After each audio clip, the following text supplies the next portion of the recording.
bato sa langit. Yeah! Sa kahabaan ng kalsada, ilaw ay kumikislap. Sa itaas ay anino, sa kablay nagtitipon lahat. Umaga'y walis dito, parang ayos ang tanawin. Pero sa ilalim ng mantsa, may tanong na di sagutin. Bato-bato sa langit, ang tamaan ay huwag magalit. Kung sino man ang masapulsan ay marunong umamin. Hindi ito paninira, hindi ito paninisi. Sa totoo lang kapabayaan ang sanhi.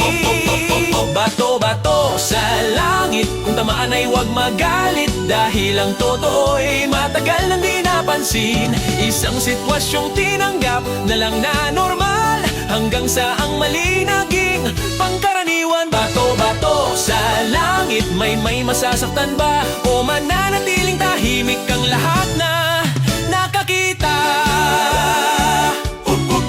Libo-libong pakpak, gabi-gabing dumarapos. Sa sala sa labid na kawad, doon sila nakapwesto.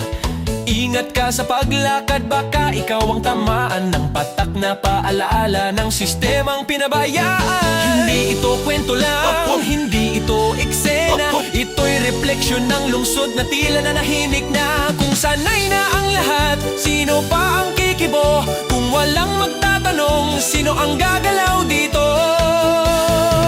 Bato-bato sa langit, kung tamaan ay huwag magalit. Dahil ang totoo'y matagal lang di napansin. Isang sitwasyong tinanggap na lang na normal, hanggang sa ang mali naging pangkaraniwan. Bato-bato sa langit, may masasaktan ba? O gigising din ang konsensya ng bayan?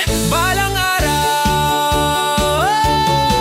hindi iibon ang kalaban, hindi sila ang problema. Ang tanong ay kung bakit hinayaan ng sistema. Kung kayang ayusin, bakit hindi sinimulan? Kung kayang baguhin, bakit hindi ginawa? Bato-bato sa langit, kung tamaan ay huwag magalit. Dahil ang totoo'y matagal nang di inamin. Na ang kapabayaan, pag pinatagal mo pa, nagiging kultura na, nagiging